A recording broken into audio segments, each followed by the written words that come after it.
Welcome back. So it has been a while since we have looked at the MSTR, but let's quickly take a look. It's Sunday and Bitcoin looks like slightly down, 4.5%, 5%, 79K.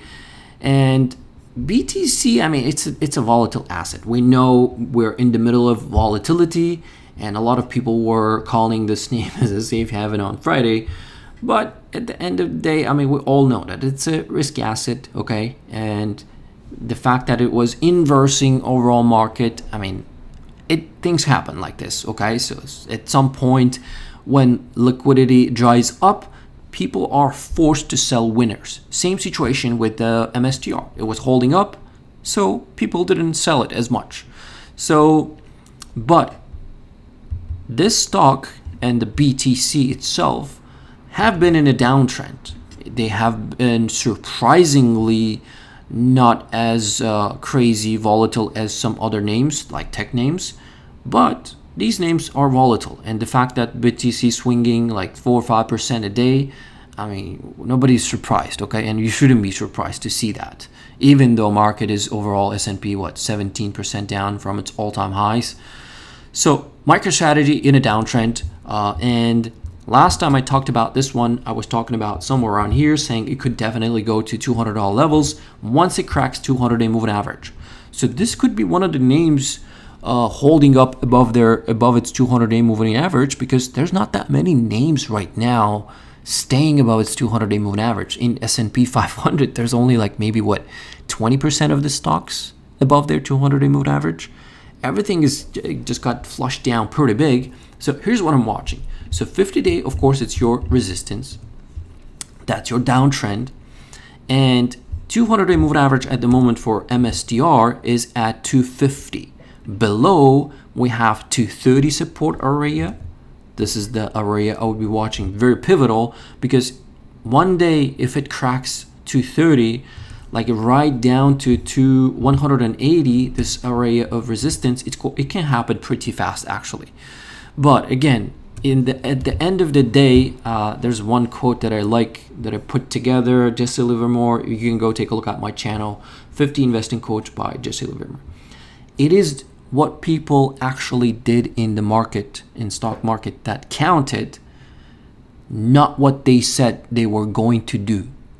This is very important in today's market. There's a lot of voices in your head, like bunch of YouTubers, bunch of like economists, like in mainstream media, TV, all those people like screaming all kinds of price targets, whatever.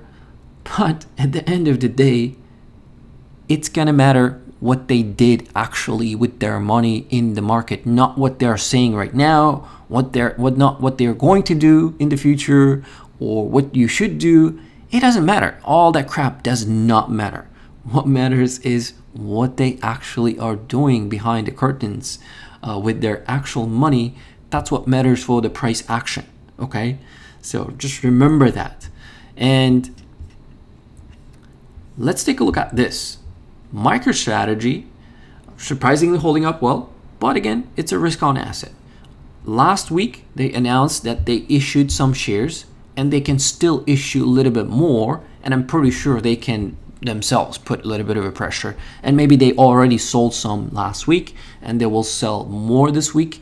So after the 3.6 million shares issued last week from March 24th to March 30th, they raised 1.2 billion, and they said they still have more, 2.7 billion to go. And then there's a lot of other offerings that they had going on. So essentially they bought with that money 22,000 Bitcoins at the average price of 67,500. So a lot of people don't understand why they're buying it at all-time highs right here, right now. Well, they are buying it because they can. They're not like in the business of buying Bitcoin at the low prices. They're in the business of selling their own stock at the high levels so they can buy it. Or while everybody can, I mean, they're doing an offering because they can do it, okay? So at some point, they're not going to be able to do that. Liquidity will not be there. People will not be able to, they will realize that they were paying premium. Up until then, they have to dump it. they have to dump it as fast as they can, and I'm sure they're doing it so as fast as they can, so they get to that point.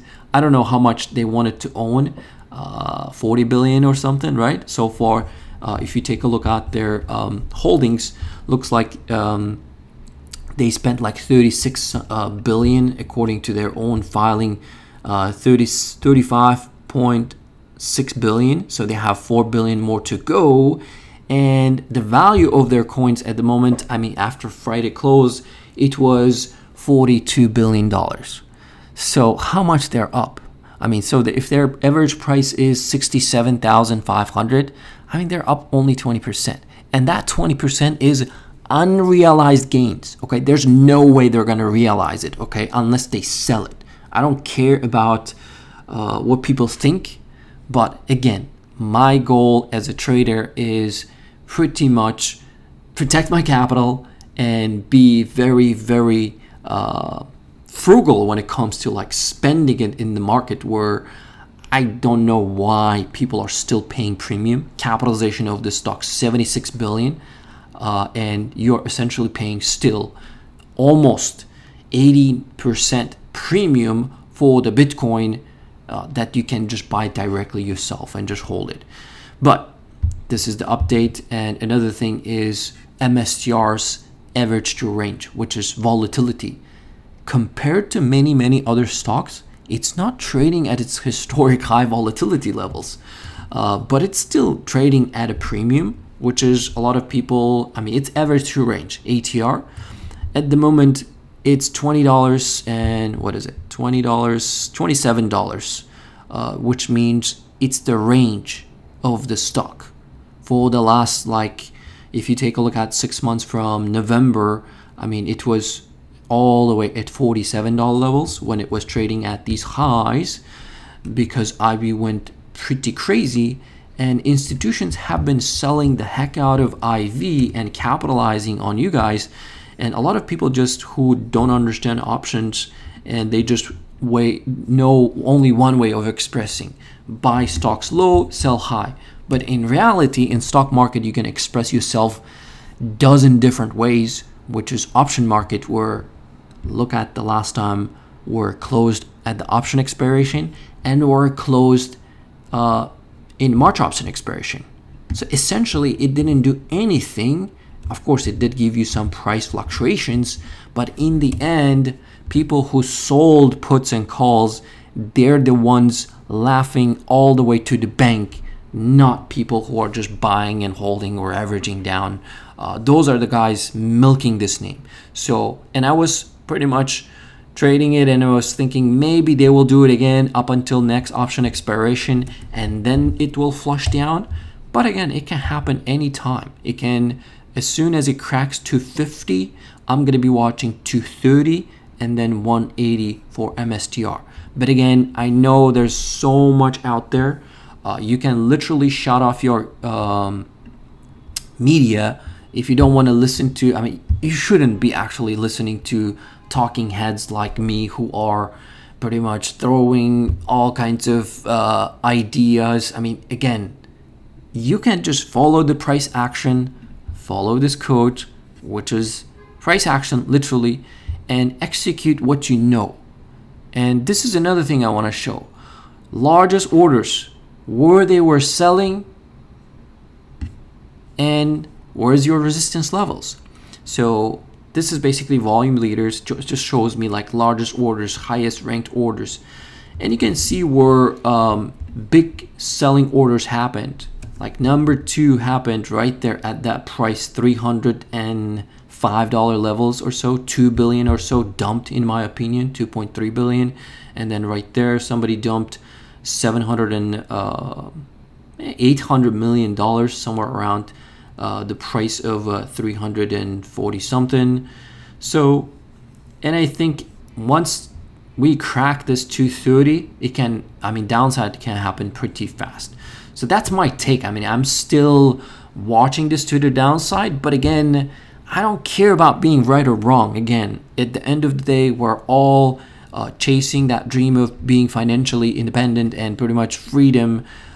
pretty much capitalizing in this market where it can give, I'm in my own situation, I don't care about YouTube stuff as much because it's just market. Focus on the market. I know market will give me more in the end versus like focusing. So that's why I'm like in the past like 1 month of volatility when we had all this shenanigan, and I think I uploaded maybe like 5-6 videos, but because I'm myself trading the heck out of this market, and again, I don't care about being right or wrong. My goal is to capitalize on these moves where I generate the idea and just basically walk with pretty good gains at the end of the year. That's all I care about, okay?